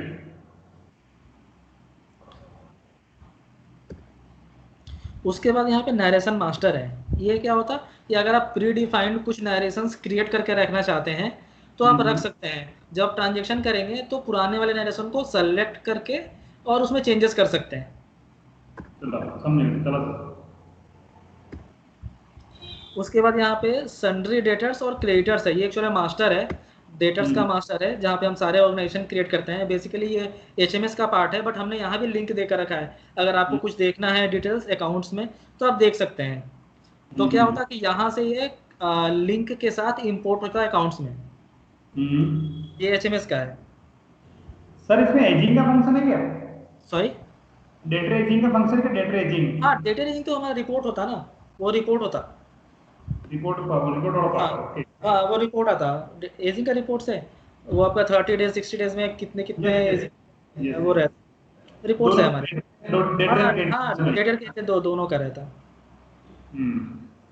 और वैसे ही क्रेडिटर का है, क्रेडिटर मतलब वेंडर मास्टर, यहाँ पे हम सारे डालते हैं GST नंबर वगैरह। ये देखिए GST, पैन कार्ड, DL, ये सारे यहाँ पे हम डालते हैं जो कि HMS में है। अगर आपके पास भी कोई नया वेंडर आ रहा है, बहुत जगह पे क्या होता है क्लाइंट के पास कि वेंडर पहले अकाउंट्स डिपार्टमेंट को आता, तो अकाउंट्स में होता है कि अकाउंट्स डिपार्टमेंट में भी वो लोग मास्टर क्रिएट कर सकते हैं उस वेंडर के लिए, क्रिएट करके और अकाउंट्स में इंपोर्ट कर लेंगे। ओके। तो उसके लिए हमने दे दिया ऑप्शन, यहाँ पे बटन्स दे दिया कि अकाउंट्स में भी आप क्रिएट कर सकते हैं, बट एक्चुअली ये पार्ट्स HMS का है। ओके। ठीक है, अपॉर्चुनिटी सेटअप का अभी कोई यूज़ नहीं है। तो अब मास्टर में ये है। इसके बाद आता है हमारा सेटअप। सेटअप सेटअप में क्या है, पहला है lock voucher edit and delete. इसमें क्या होता है कि हम यहाँ पे ना मंथली या फिर ईयरली वाउचर को लॉक कर सकते हैं। ओके। तो यहाँ पे हम डेट डालते हैं कि कब से कब तक के वाउचर्स को लॉक करना है और कौन कौन से वाउचर, ये सारे वाउचर टाइप हैं। सारे वाउचर टाइप का एक एक फॉर्म होता है। जैसे बिल बुकिंग वाउचर है, बिल बुकिंग वाउचर का एक फॉर्म है हमारा। तो अगर आप चाहते हैं कि बिल बुकिंग वाउचर मैंने लास्ट मंथ का सारे एंट्रीज कर लिया, अब कोई उसको टच ना कर पाए, कोई एडिट ना कर पाए, डिलीट ना कर पाए, तो हमें जस्ट यहाँ पे क्लिक करना होता है, तो वो मेरा वाउचर उस डेट तक का लॉक हो गया। ओके। तो हम इसके लिए यूज़ करते हैं ये फॉर्म लॉक करने के लिए। ठीक है। उसके बाद आता ऑनलाइन डाटा सेटअप। ये वो फॉर्म है जहाँ पे हम HMS के जो मास्टर्स क्रिएट करते हैं उसको अकाउंट्स में इंपोर्ट करते हैं विथ लिंक। ओके। तो यहाँ पे क्या है, पहला आपको दिखाता हूँ, ये परचेज जेवी बुकिंग एज पर। एक्चुअल में क्या होता है कि जब हम परचेज का बुकिंग करते हैं ना, तो दो टाइप का होता है। जैसे कि हमने फार्मेसी में कुछ परचेजेस किया, तो या तो हम बिलेबल और नॉन बिलेबल के अकॉर्डिंग बुक करते हैं। बिलेबल नॉन बिलेबल में क्या होता है, अगर हमारे बिलेबल आइटम्स है जो इन्वेंट्री के हैं जैसे कि मेडिसिन वगैरह, तो हम क्या करते हैं, परचेज अकाउंट में डालते हैं और CGST SGST में उसके GST अमाउंट को डालते हैं और वेंडर को क्रेडिट करते हैं, करेक्ट। ओके। नॉन बिलेबल अगर है, मतलब कि कोई क्या बोलते हैं, कोई आइटम है, मतलब जनरल आइटम्स है, तो वो क्या होता है कि आइटम टाइप वाइज पोस्टिंग होता, कि उस आइटम का आइटम टाइप क्या है वो डेबिट हो जाएगा, उसका मैप्ड जो लेजर है, और वेंडर को क्रेडिट होगा। ओके। वो एक फंक्शनैलिटी हो गया। दूसरा है डिपार्टमेंट वाइज। कुछ हमारे क्लाइंट्स रहते हैं, वो बोलते हैं कि हम GST वाइज बुक नहीं करेंगे, हम डिपार्टमेंट वाइज बुक करेंगे, कि इस डिपार्टमेंट में आज सपोज एक एक बिल का बिल वाइज ही एक बिल आया 10,000 रुपीज़ का, तो 10,000 रुपीज़ उस डिपार्टमेंट से मैप जो लेजर है उसको डेबिट करेगा और वेंडर को क्रेडिट करेगा। तो यहाँ पे दो फीचर है, आप कौन सा यूज़ करना चाहते हैं वो आपको यहाँ पे सिलेक्ट करना होता है। बेसिकली सारे लोग billable and non billable he use करते हैं, कि परचेज अकाउंट में एक्सपेंस बुक हो जाए और GST अकाउंट में GST अमाउंट चला जाए और वेंडर अकाउंट क्रेडिट हो जाए। तो कुछ लोग, मतलब वेरी रेयर, एक या दो क्लाइंट ही हैं जो डिपार्टमेंट वाइज यूज़ करते हैं। सर तो वो जहाँ डिपार्टमेंटल प्रोबेबिलिटी निकालनी होती है ना, उससे भी डिपार्टमेंटल यूज होता है नॉर्मली, हाँ, या मतलब इंडियन जैसे डिपार्टमेंट प्रोबेबिलिटी निकालना होता है। नहीं, डिपार्टमेंट वाइज अगर निकालना है वो तो रिपोर्ट्स भी है, हम अपना परचेज रजिस्टर एक निकालेंगे, उसको देख पता चल जाएगा कि वो कितने वैल्यूज़ का है उस डिपार्टमेंट का। बट अकाउंट्स में भी कुछ लोग चाहते हैं कि डिपार्टमेंट वाइज पोस्ट हो, तो उसके लिए हमने ये ऑप्शन दे दिया। यहाँ पे दो ऑप्शन है, ऑप्शनल है। उसके बाद यहाँ पे राउंड ऑफ हेड है, जैसे कि हम कभी कुछ जेबी वगैरह करते हैं जिसमें कुछ पैसे में ट्रांजेक्शन्स रहते हैं, तो हम उसे राउंड ऑफ अकाउंट में डाल देते हैं, 2 पैसे, 4 पैसे, 10 पैसे। तो यहाँ पे हम मैप करते हैं कौन से अकाउंट मेरा राउंड ऑफ का अकाउंट है। तो उसमें क्या होता है, जब भी हम कोई जेबी बुक करते हैं, या तो वो इनकम जेबी हो या फिर परचेज जेबी, तो अपने आप जो भी मेरे राउंडिंग के पैसे बचेंगे वो इस अकाउंट को डेबिट या क्रेडिट अपने आप करेगा, चेक करके। ओके। अब आते हैं ये मैप लेजर में। ये हमारे HMS के ये 4 मास्टर फॉर्म्स हैं। Organisation, supplier means vendor master, ये डॉक्टर मास्टर, और ये TDS ऑर्गेनाइजेशन। मतलब ऑर्गेनाइजेशन मास्टर ही आता, बट उसके लिए TDS एज अ TDS के हेड भी वो क्रिएट होता है। ओके। जब अगर आपने किसी ऑर्गेनाइजेशन के लिए TDS पेमेंट डिडक्ट किया और आप चाहते हैं कि अकाउंट्स में TDS अलग से पोस्ट हो उस वेंडर के लिए, तो उसमें ये काम आता। ओके। तो हम यहाँ पे क्या करते हैं, लेजर्स मैप करते हैं, ग्रुप लेजर्स। ये बताता क्या है कि हमने जो ऑर्गेनाइजेशन HMS में क्रिएट किया, उस ऑर्गेनाइजेशन को हम इंपोर्ट कर रहे हैं अकाउंट्स में, बट किस लेजर के अंदर इंपोर्ट करेंगे, एज ए डेटर। हाँ। तो हमने, हाँ, संडे डेटर्स हमने क्रिएट कर लिया। अब तो हम यहाँ पे क्या करते हैं, संडे डेटर्स को सेलेक्ट करते हैं ये सर्च बॉक्स में, और यहाँ इंपोर्ट बटन पे क्लिक करते हैं। तो जैसे हम क्लिक करेंगे वो चेक करेगा और एक मैसेज दे रहा है, देखिए कि one organisation found without subhead, are you sure want to create subhead. मतलब कि ऑर्गेनाइजेशन मास्टर में एक ऑर्गेनाइजेशन ऐसा है जो कि अकाउंट्स में अभी तक नहीं आया हुआ है। आप क्या चाहते हैं कि वो अकाउंट्स में क्रिएट हो जाए, क्रिएट सब हेड्स। तो अगर ओके करेंगे तो वो अकाउंट्स में क्रिएट कर लिया। ओके। अगर मैं फिर से भी इंपोर्ट करूंगा तो अब वो मैसेज नहीं आएगा, क्योंकि उसने क्रिएट कर दिया, उसको अब नो डाटा मिला। वैसे ही संडे डेटर्स का, सप्लायर में जितने हमने क्रिएट कर लिया, एक एक हम क्रिएट करते जाएंगे। यहाँ पे आके जैसे ही हम इंपोर्ट पे क्लिक करेंगे तो वो चेक करेगा। ये भी चेक करके बोल रहा है कि 492 सप्लायर फाउंड विदाउट सबहेड्स, मतलब अकाउंट्स में नहीं है। आप क्रिएट करना चाहते हो, जैसे हमने ओके करेंगे वो अकाउंट्स में क्रिएट कर देगा सबको। ओके। कैंसिल करेंगे कुछ भी नहीं करेगा, ओके करेंगे तो क्रिएट कर देगा। उसी तरह से डॉक्टर्स, अगर आप चाहते हैं कि डॉक्टर्स सब सारे जितने आपके डॉक्टर मास्टर में हैं वो अकाउंट्स में भी एज अ लेज़र क्रिएट होना है, तो यहाँ पे डॉक्टर ही है, यहाँ पे जस्ट आप यहाँ पे सेलेक्ट कीजिए वो किस लेज़र के अंदर क्रिएट होना है। लाइक वो भी सर मेरा ये ट्रेड पेपर बोल सकता हूँ या हाँ फिर हाँ, वो आपका, आप जो भी ट्रेड पेपर्स का लेज़र में क्रिएट करना है आप उसको सेलेक्ट कर लीजिए, इंपोर्ट पे क्लिक कीजिए, वो चेक करके बता देगा कि 234 डॉक्टर्स फाउंड, जो कि नहीं क्रिएट हुआ है, आप क्रिएट करना चाहते हो ओके करेंगे, वो क्रिएट कर देगा। ओके। तो जैसे कि आज इसने क्रिएट कर दिया, अब मान लीजिए कल के डेट में एक नया कोई डॉक्टर या नया वेंडर आया, आपने मास्टर में डाल दिया, अब क्या होता है कि आपने मास्टर में डाल दिया, वेंडर मास्टर में, बट जब आप जेवी बुक करने गए तो आपको नहीं मिल रहा है। क्यों नहीं मिल रहा है? क्योंकि हमने इंपोर्ट नहीं किया। तो यहाँ पे आके हमें वो इंपोर्ट पे क्लिक करना होता, तो वो क्या करेगा, एचएमएस के रिकॉर्ड को लेगा और अकाउंट्स में क्रिएट कर देगा। उसी तरह से टीडीएस ऑर्गेनाइजेशन, अगर हमें सारे ऑर्गेनाइजेशन एज ए टीडीएस भी क्रिएट करने हैं इंडिविजुअल पोस्टिंग के लिए, तो हम यहाँ पे टीडीएस का लेजर सेलेक्ट करते हैं जिसके अंदर हमें क्रिएट करने हैं, और उसको सेलेक्ट करके इंपोर्ट कर देते हैं, तो हमारे सारे क्रिएट हो जाते हैं। ये सब तो ये था हमारा ऑनलाइन डाटा सेटअप, जहाँ पे ऑनलाइन डाटा सेटअप मतलब कि हम एचएमएस को लिंक कर रहे हैं अकाउंट्स के साथ, मास्टर्स के लिए, ओनली फॉर मास्टर्स। ठीक है, इसके बाद आता है income head mapping. Income head में क्या है, बेसिकली ये लोकेशन मास्टर ही है जहाँ पे हम लोकेशन क्रिएट करते हैं। यहाँ पे आप देख रहे हैं ये नीचे में इनकम हेड मैपिंग का एक ग्रिड है, यहाँ पे ये सारे हमारे एचएमएस के सर्विस टाइप्स हैं। ओके। ये कंसल्टेशन है, एम्बुलेंस आपका एक सर्विस टाइप है, assistant surgeon, audiology, bed charges, blood bank, सारे सर्विस टाइप्स हैं। अब क्या होता है कि जब अकाउंट्स में सॉरी एचएमएस में आपने एक बिल बुक किया, सपोज ऑडियोलॉजी का कोई सर्विस बुक किया, ठीक है, या फिर कंसल्टेशन एक बुक किया, अब अकाउंट्स में तो वो आने हैं as a income, revenue post होने हैं और कलेक्शन भी। तो रेवेन्यू के लिए ये हेड मैपिंग है, रेवेन्यू का, only for revenue and advances. तो ये सारे जो हेड्स हैं ये सारे हमारे एचएमएस के सर्विस टाइप्स हैं, जो कि हमारे रेवेन्यू के हेड्स हैं बेसिकली।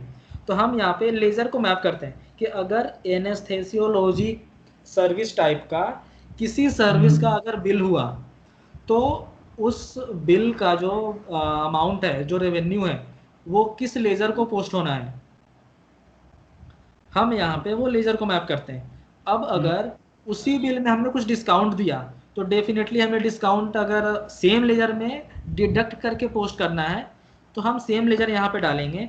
बट अगर हमें डिस्काउंट अलग से दिखाना है किसी लेजर में, डिस्काउंट लेजर अलग सेपरेट है, तो हम यहाँ पे अलग लेजर भी मैप कर सकते हैं। तो क्या होगा कि जितने रुपए का 100 रुपीज़ का सपोज बिल बना एनेस्थेसियोलॉजी सर्विस टाइप का, तो 100 रुपीज़ इस लेजर में पोस्ट होगा, जो हम लेजर यहाँ मैप करेंगे। अगर 100 रुपीज़ में से 10 रुपीज़ डिस्काउंट दिया, तो यहाँ डिस्काउंट के लेजर में जो मैप्ड है लेजर, उसमें पोस्ट होगा। तो यहाँ पे ये सारे सर्विस टाइप्स हैं, ऑपरेशन टाइप्स हैं, ये सारे लिस्ट हैं। यहाँ पे ओपी और ओपी दोनों का सेग्रीगेशन है।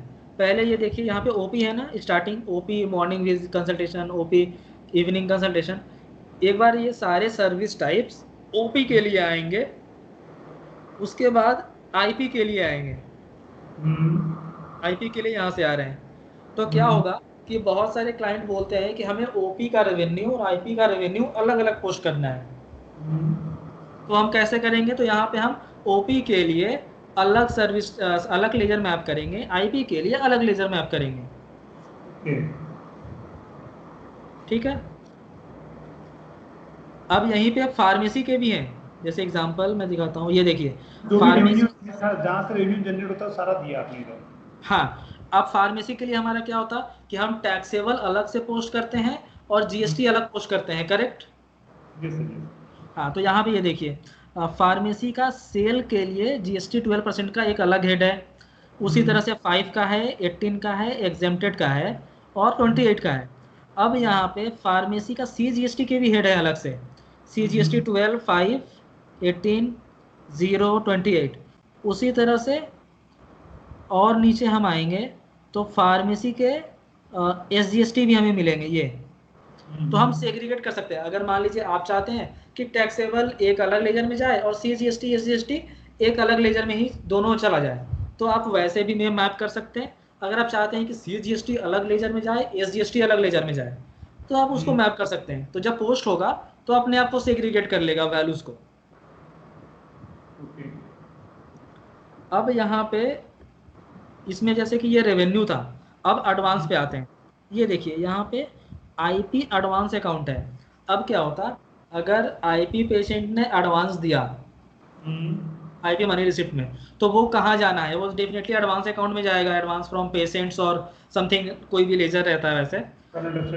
हाँ, तो हम यहाँ पे वो लेजर मैप करते हैं। तो जितने भी एडवांसेस हम लेंगे IP मनी रिसिप्ट में पेशेंट के अगेंस्ट, वो इसके मैप्ड लेजर में जाएगा।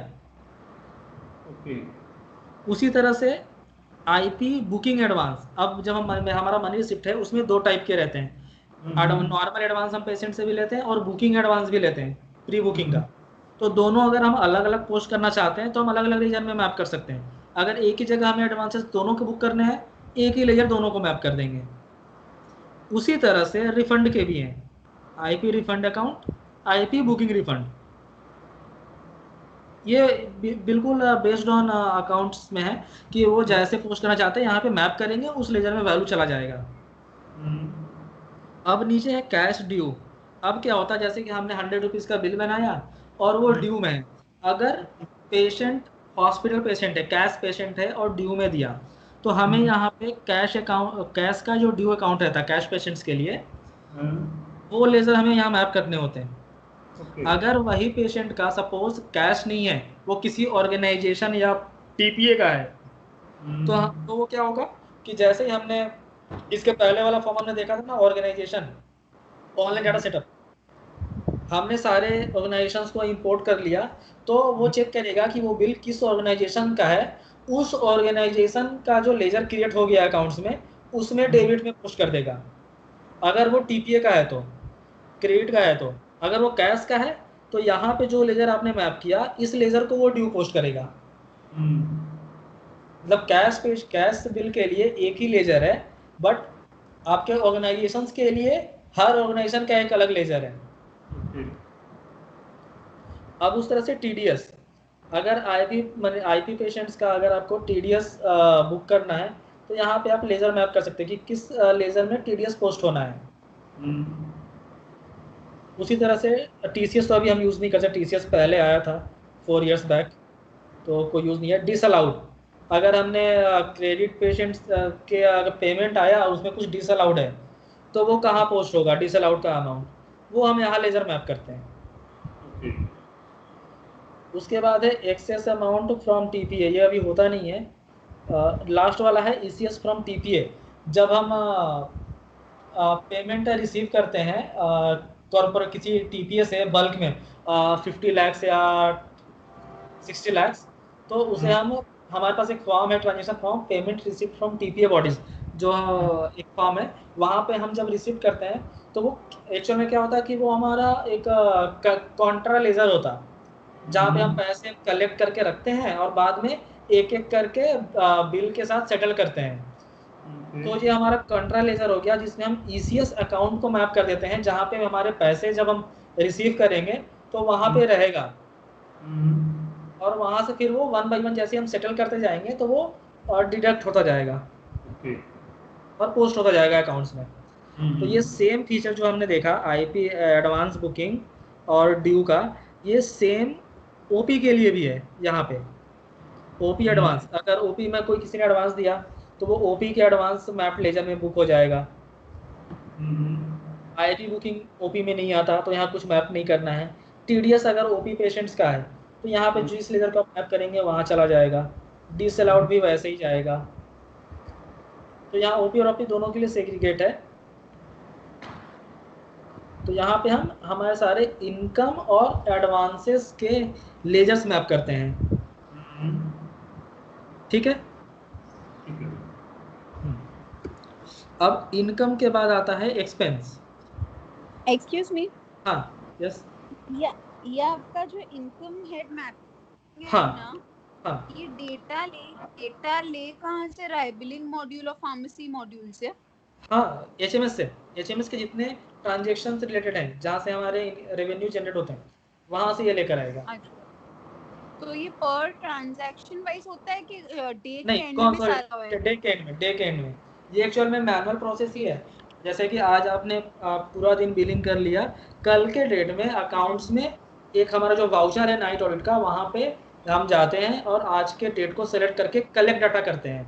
तो आज के डेट के जितने ट्रांजेक्शन हैं वो अपने आप डेबिट क्रेडिट में होकर वो फिल हो जाते हैं पोस्टिंग के लिए। अच्छा, तो खुद करना पड़ेगा इसको? हाँ, sir one click, one click, only one click. Sir excuse me sir, ये जस्ट ओनली यहाँ पर मैपिंग कर रहा हूँ मैं, एक टाइम मैपिंग कर रहा हूँ, फिर बाद में ऑटोमेटिक वहाँ अमाउंट जा रहा है, ये तो जस्ट मैपिंग है ओनली। हाँ, ये सिर्फ मैपिंग है। हाँ, यहाँ तो प्रियंका हाँ प्रियंका सुन पा रही है? प्रियंका जस्ट ये मैपिंग है हाँ ओनली, हाँ मतलब प्रवीण, एक टाइम में मैपिंग कर दूंगा ना, तो हमेशा मेरे को बैलेंस ओपी मॉर्निंग बैलेंस मेरे को सीधा मेरे उधर इनकम में दिखेगा मेरे को। वो बात राइट है, लेकिन मैपिंग करने के बाद भी आपको क्लिक करना पड़ेगा नाइट जेवी में जाके, खुद से नहीं नहीं नहीं, होगा। डेली थोड़ी क्लिक करना पड़ेगा सर मेरे को। हाँ हाँ, करना पड़ेगा ना। जिस दिन का आपको पोस्ट करना है उस दिन का आपको क्लिक करना पड़ेगा। बट सर वो तो ऑटोमेटिक होना चाहिए सर मेरा, मैं क्यों मतलब किसी दिन मिस हुआ सपोज दैट, तो वहाँ उस दिन की इनकम मेरी मिस हो जाएगी। बट आप तो वेरीफाई करेंगे ना, क्योंकि क्या होता है कि हमने वो फॉर्म इसलिए दिया, आप वहाँ पे कलेक्ट किया आपने, फिर उसको आप वेरीफाई भी तो करते हैं ना कि आपके एक्चुअल जो रेवेन्यू है उससे वो मैच हो रहा है नहीं हो रहा है, रिकन्फर्मेशन के लिए। तो वो इसलिए वहाँ पे है कि हम कलेक्ट करते हैं और फिर सेव करते हैं। हाँ बोलिए। सर इसके अंदर रिस्क है सर, क्योंकि अभी किसी दिन मिस हुआ, गलती से मिस हुआ सपोज दैट, या कुछ भी इमरजेंसी हुआ, कुछ छुट्टी हुआ, उस दिन नहीं हुआ, तो वहाँ का फिर इनकम में पोस्ट नहीं हो पाएगा फिर तो। नहीं, अगर मान लीजिए जैसे कि कल संडे है, कल किसी ने हॉस्पिटल तो चलता रहता है 7 डेज। अब कल का मंडे को अकाउंट्स टीम जो रहती, वो संडे का डेट सेलेक्ट करके मॉर्निंग को पोस्ट कर लेते हैं। तो वो कभी भी पोस्ट कर सकते हैं। अगर अगर उसके लिए आपको, आप बोल रहे हैं कि किसी दिन मिस हो गया, कैसे आपको पता चलेगा, तो उसके लिए हम एक डैशबोर्ड दे देंगे जहाँ पे दिखेगा कि इस दिन का पोस्ट हो गया, नेक्स्ट डे का पेंडिंग है। Okay okay. बट वो पोस्ट तो करना एक्चुअली पड़ेगा।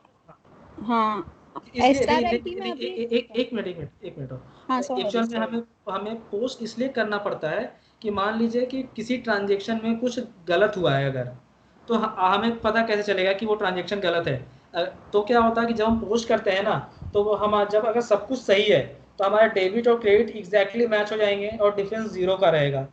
अगर किसी रीजन से कोई बिल में प्रॉब्लम है तो वहाँ पे डिफरेंस क्रिएट होता है और वो डिफरेंस दिखता है पोस्टिंग के टाइम पे। तो हम उसे चेक करके रेक्टिफाई कर सकते हैं, जिससे हमारे ट्रायल बैलेंस का बैलेंस गड़बड़ नहीं होगा। एक्चुअल में ठीक है वो हमारी चेकलिस्ट है। ठीक ये है सर। अपना बिलिंग मॉड्यूल है ना? हाँ हेलो, हाँ बोलिए। हाँ, अभी बिलिंग मॉड्यूल में एसआरआईटी में एक कॉन्सेप्ट है बेड रन करके।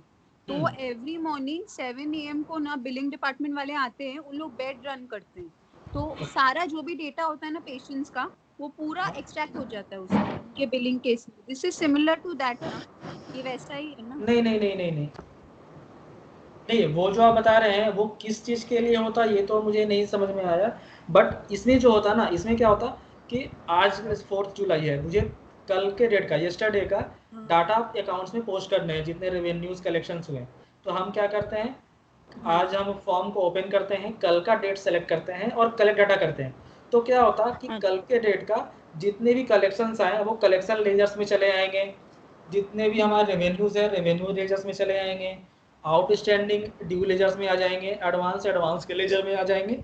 और आपको स्क्रीन पे दिखेगा कि टोटल इतने हैं, ये डेबिट है इसका, ये क्रेडिट है, और इस लेजर में इतने कलेक्शंस हुए हैं। आपको वो सेव कर देना होता, मतलब कल का डाटा आप सेव कर रहे हैं, अकाउंट्स को पोस्ट कर रहे हैं। ओके ठीक है, थैंक यू।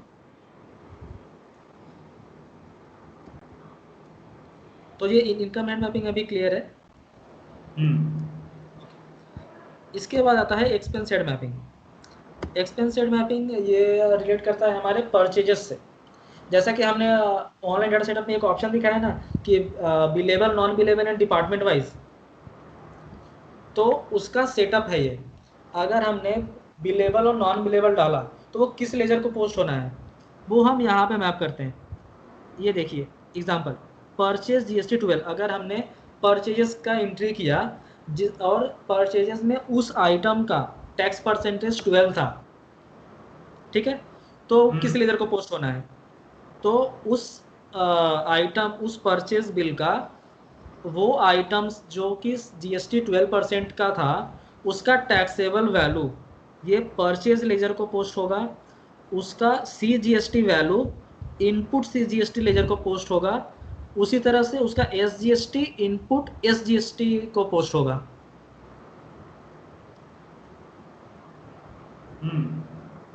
तो यहाँ पे हम परचेज पोस्टिंग के लेजर को मैप करते हैं कि ये मेरे टैक्सेबल का जो वैल्यू रहेगा वो किस अकाउंट को पोस्ट होना है, वो हम यहाँ लेजर मैप करते हैं, टैक्सेबल का और टैक्स का।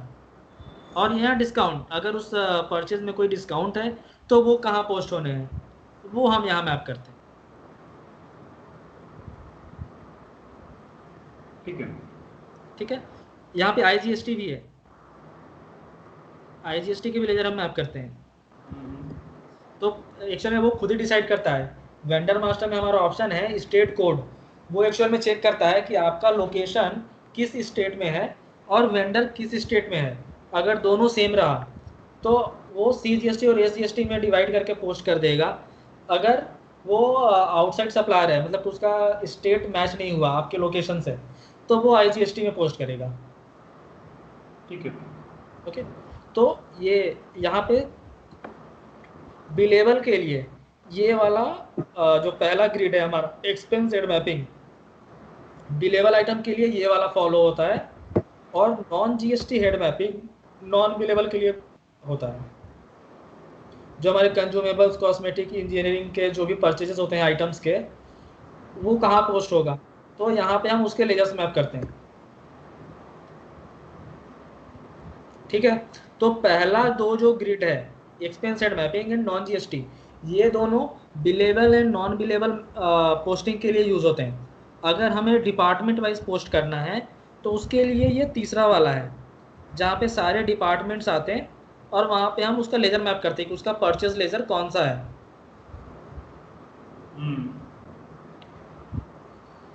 सिर्फ परचेज लेजर, जितने डिपार्टमेंट है उस डिपार्टमेंट में कोई परचेज हुआ तो किस लेजर को वो डेबिट करेगा, वो हम यहाँ डालते हैं। तो अगर हमने ऑप्शन में बिलेबल नॉन बिलेबल यूज़ किया तो हमें बिलेबल के लिए पहला वाला ग्रिड और नॉन बिलेबल आइटम्स के लिए सेकेंड ग्रिड यूज़ करना है, थर्ड वाले को टच भी नहीं करना है। अगर हम चाहते हैं कि हम डिपार्टमेंट वाइज पोस्ट हो तो हमें पहला दो को कुछ नहीं करना है, ये थर्ड वाले को हमें भरना है, थर्ड वाले को मैप करना है।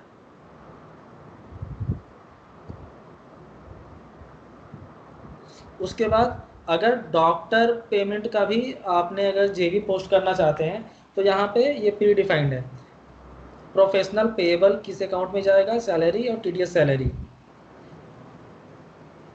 टीडीएस सैलरी क्या है सर?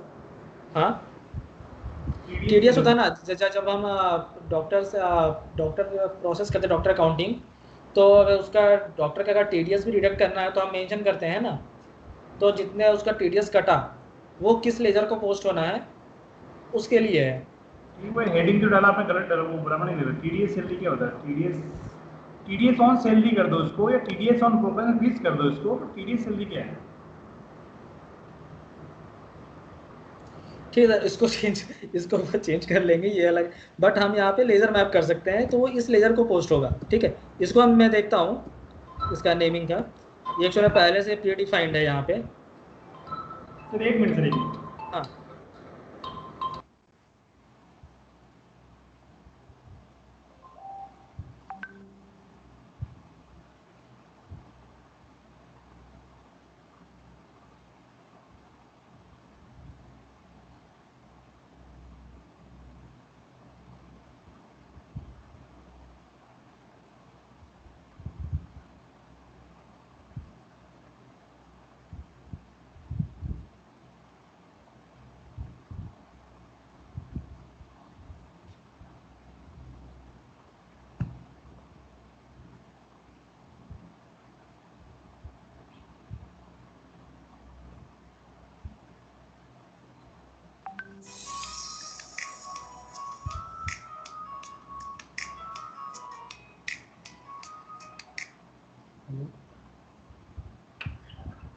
ये सुन लगा तो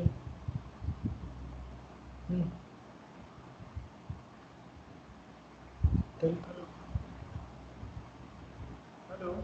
हेलो। Yes sir. हाँ तो कितने सर मेरा ये मोबाइल लैपटॉप का बैटरी गया है सर। अभी अपना सेशन कितनी देर का हो रहा है सर? 1 मिनट, बस यही लास्ट है। इसके बाद के जो फॉर्म है ना वो मैं नेक्स्ट सेशन में दिखाता। ओके। तो ये वाला था डॉक्टर पेमेंट का मैप करते हैं। उसके बाद का ना पेरोल का है कि पेरोल का सैलरी जब प्रोसेस होता है तो उसको पोस्टिंग के लिए, तो वो मुझे लग रहा है कि जब पेरोल का हम करेंगे ना उस समय हम वो डिस्कस कर लेंगे। एक्चुअल में क्या है कि यहाँ डिपार्टमेंट्स हैं जो पेरोल में एम्प्लॉयज़ हम बनाते हैं ना, तो एम्प्लॉयज़ कौन कौन से डिपार्टमेंट से बिलोंग्स करते हैं और कितने टाइप के आपके कंपनीज हैं, तो उसके अकॉर्डिंग हम यहाँ मैप कर सकते हैं कि सैलरी लेजर किस हेड में जाएगा उस डिपार्टमेंट का, अगर कोई एम्प्लॉय का सैलरी है तो एक्चुअली वो हम यहाँ पे मैप करते हैं सैलरी लेजर के लिए। ठीक है। उसी तरह से एक हेड मैपिंग है, अगर आप चाहते हैं हेड वाइज पोस्ट करना। पहला था डिपार्टमेंट वाइज कि अकाउंट्स डिपार्टमेंट में जितने लोग हैं उसका सैलरी कॉन्सोलिडेटेड पोस्ट हो जाए। अब अगर आप चाहते हैं कि अकाउंट्स डिपार्टमेंट वाइज नहीं, टोटल बेसिक सैलरी कितना आपने स्पेंड किया वो अलग से पोस्ट हो, तो उसके लिए ये वाला मैपिंग है। मतलब 2 मैपिंग है, या तो आप हेड वाइज कीजिए या फिर डिपार्टमेंट वाइज। नॉर्मली ये वाला लास्ट वाला फंक्शन यूज नहीं करते सर। हाँ नहीं करते हैं, बट हमारे क्लाइंट ने मांगा था तो इसलिए हमने यहाँ पे ऐड कर लिया कि किसी और को भी यूज़ हो सकता। ठीक है। ठीक है, तो ये हमारा एक्सपेंसेड मैपिंग था। उसके बाद ना ओपनिंग बैलेंस है। ओपनिंग बैलेंस बेसिकली है कि जब हम फर्स्ट टाइम अपने सॉफ्टवेयर में आपके पुराने सॉफ्टवेयर के क्लोजिंग बैलेंसेस ट्रांसफ़र करेंगे तो उसमें यूज़ होता। ये मैनुअल नहीं करना पड़ता, हम इसके लिए एक्सेल दे देंगे, आप एक्सेल में लेज़र वाइज वैल्यूज डाल के दे दीजिएगा, हम इंपोर्ट कर लेंगे। ठीक है। ठीक है। एक और लास्ट फॉर्म है रिफ्रेश ओपनिंग। रिफ्रेश ओपनिंग हम कब यूज़ करते हैं, जैसे कि आपने 2021 में हमारा सॉफ्टवेयर यूज़ किया, उसके बाद नेक्स्ट ईयर में आपको तो 2021 का closing balances as a opening transfer करने हैं 21-22 के लिए, तो उसके लिए हम ये यूज़ करते हैं रिफ्रेश ओपनिंग बैलेंस कि पिछले साल के क्लोजिंग को करंट ईयर के ओपनिंग में ट्रांसफ़र करना। ओके। तो इस फॉर्म का ये फंक्शनैलिटी है to carry forward the closing balance to the next financial year. Okay. तो ये था हमारा ये first time masters and setup. के लिए हो गया। ओपनिंग हाँ वाला फर्स्ट बोलिए। टाइम हो गया। रिफ्रेश जो है कंटिन्यूस ईयर के लिए हो गया। जब हाँ ईयर क्लोज करेक्ट होता है उस correct time correct, first time के लिए ओपनिंग बैलेंस है, उसके बाद कंटिन्यूअस रिफ्रेश करते जाएंगे हर ईयर।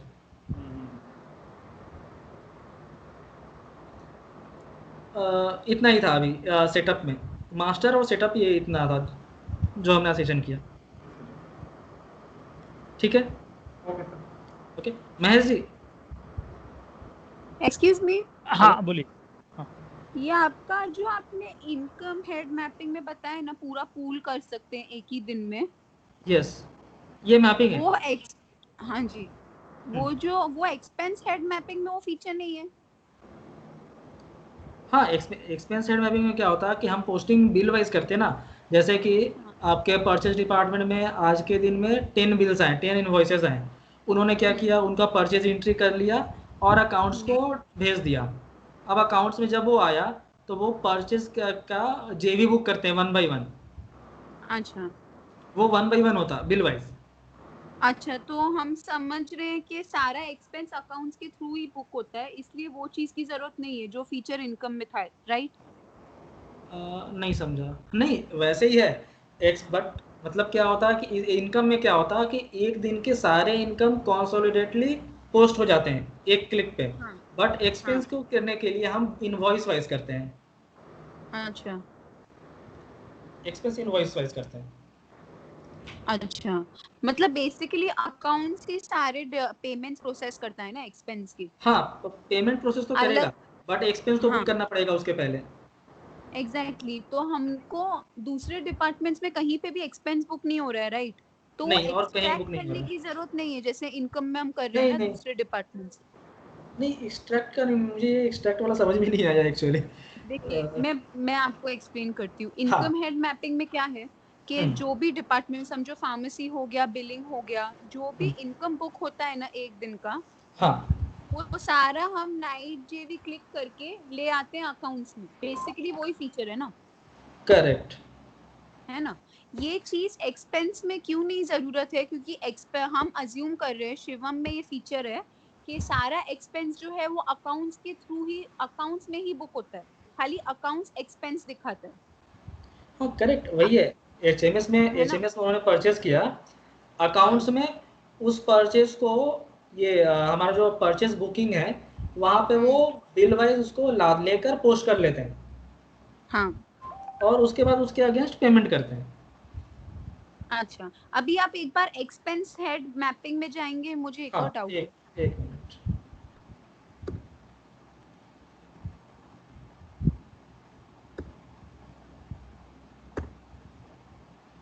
हाँ अभी हर डिपार्टमेंट का अलग अलग है ना?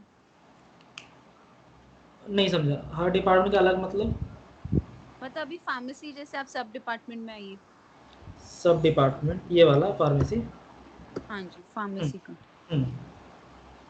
यहाँ पे तो इतने ये, सारे डिपार्टमेंट हैं। अच्छा इसमें सारे हैं? सारे डिपार्टमेंट्स आएंगे, मतलब जितने सॉफ्टवेयर में सब डिपार्टमेंट्स क्रिएटेड हैं वो सारे आएंगे। अगर आप ये वाले मैपिंग यूज़ कर रहे हैं तो क्या होगा कि अगर आप जैसे एग्जांपल यहाँ पे मैं लेता हूँ ब्लड बैंक का एक डिपार्टमेंट है, उसने कुछ परचेज किया, उसने परचेज करके इनवॉइस अप्रूव कर दिया। अकाउंट्स में क्या होगा, आप परचेज जर्नल के फॉर्म पे जाएंगे, सप्लायर नेम के सर्च पे जाएंगे तो वहाँ पे वही सप्लायर दिखेंगे जिनका इनवॉइस बुक करना अकाउंट्स में पेंडिंग है। मतलब अकाउंट इंडिविजुअल डिपार्टमेंट वालों ने परचेज कर लिया और आपको सेंड कर दिया, बट आपने अभी तक बुक नहीं किया है, सिर्फ वही वेंडर्स दिखेंगे। एक बार आपने वेंडर अच्छा। को सेलेक्ट किया तो अब उस वेंडर के कितने बिल्स पेंडिंग है वो बिल्स दिखेंगे। आप बिल को अच्छा। सेलेक्ट करेंगे, अपने आप ग्रिड में डेबिट क्रेडिट चलाएगा, परचेज अकाउंट और सप्लायर, आपको सेव कर देना है। तो क्या होगा कि बिल वाइज वो पोस्ट हो गया एक्सपेंस, अब उसी बिल के अगेंस्ट आप पेमेंट कर सकते हैं। अच्छा, और ये जो अपना कंजम्पशन लेजर है हाँ, वो कंजम्पशन क्या इधर दिखाता है? नहीं नहीं, ये अभी हम यूज़ नहीं करते हैं कंजम्पशन ट्रांसफ़र। कंजम्पशन के लिए कंजम्पशन एक्चुअली बुक करना होता तो हमारे पास एक रिपोर्ट है कंजम्पशन का, तो वो रिपोर्ट हम एक्चुअल में देते हैं अकाउंट्स में, तो अकाउंट्स उसको जर्नल वाउचर पोस्ट कर लेता है जेवी। अच्छा, और ये डॉक्टर पेमेंट, पेरोल, और सॉरी डॉक्टर पेमेंट एक से नहीं है। हाँ आया। ये जो डॉक्टर अकाउंटिंग में हम डॉक्टर शेयर के लिए कैलकुलेट करते हैं ना, उसे अगर हमें पोस्ट करना है अकाउंट्स में तो हम उसका सेटअप यहाँ पे बनाते हैं, अच्छा। उसका मैपिंग। अच्छा, और ये इन्होंने बोला प्रवीण सर ने कि हम लास्ट वाला यूज नहीं करते हैं। ये पेरोल हेड मैपिंग एक्चुअल में दो तरह का है। पेरोल सब डिपार्टमेंट मतलब कि डिपार्टमेंट वाइज सैलरी का एक्सपेंस बुक होता है कि अकाउंट्स डिपार्टमेंट में कितने पैसे का कितने सैलरी लगा, CVTS में कितना, अच्छा। नर्सिंग के लिए कितना। उसी तरह से ना एक और मैपिंग है जिसमें पेरोल के हेड वाइज है, मतलब पेरोल में बेसिक, CCA, फूड, HR है। तो अच्छा। कुछ लोग मतलब बहुत रेयरली वो लोग क्या सोच बोलते हैं कि हमें इंडिविजुअल हेड में पोस्ट करना है कि बेसिक में हमारा इतना खर्च हुआ, HRA में इतना एक्सपेंस हुआ, तो वो वैसे पोस्ट करना चाहते हैं, तो इसलिए हमने दोनों सेटअप रखा है। अच्छा ठीक है, ओके। अभी एसेट रजिस्टर का डिस्कस नहीं कर रहे हैं? नहीं अभी तो टाइम तो बहुत ज़्यादा हो गया, ऑलरेडी 6:30 से ऑलरेडी एक मीटिंग हमारा शेड्यूल्ड है अपना मैनेजमेंट का। ठीक है, अच्छा, मंडे तो को रख लेते हैं ना, कोई हाँ इशू नहीं। तो उसको मंडे को करते हैं। ठीक है, ओके ठीक है, thank you. But Mahesh ji, हाँ हमने बोलिए। अभी अकाउंट्स के लिए सिर्फ हमने अभी मास्टर और सेटअप को डिस्कस किया, अभी हमारे करेक्ट, ट्रांजेक्शन पेंडिंग है, राइट राइट, मंडे को रख देंगे ट्रांजेक्शन एंड साथ में। रिपोर्ट्स। तो करेक्ट। ये ट्रांजेक्शन के फॉर्म्स हैं, तो हाँ ट्रांजेक्शन के लिए भी मिनिमम 2 आवर्स तो मिनिमम आप पकड़ ही सकते हैं। चलेगा, समझ गया। ओके, ठीक है। तो ठीक है, वो सबसे प्लान करते हैं फिर। 1 घंटे, हाँ। 3 आवर्स का हम लोग फिक्स कर लेते हैं फिर से एक सेशन। तो क्या चलेगा। अगर 3 आवर्स का एक ऐसा रहेगा तो क्या होगा कि हम ट्रांजेक्शन और इसके रिस्पेक्टिव रिपोर्ट्स दोनों हम देख सकते हैं। चलेगा, ठीक ठीक है, है। तो आप प्लान ऐसे कीजिएगा ना कि 6 तक खत्म हो जाए, क्योंकि हमारा मैनेजमेंट का ना डेली मीटिंग्स रहता है 6:30 से, नो प्रॉब्लम, समझ तो गया समझ हमें वो गया मैं। कुछ प्लानिंग वगैरह भी करना होता है। ठीक है, चलेगा, ठीक तो 6 तक का आप अगर चाहें तो 3 o'clock से रख सकते हैं, 3 to 6। चलेगा, नो ठीक प्रॉब्लम, है, चलेगा। तो आप एक बार देख के मुझे कंफर्म कर दीजिएगा। श्योर श्योर, चलेगा। ओके ठीक है, okay okay, thank thank you, you. Thank you. Thank you. Thank you.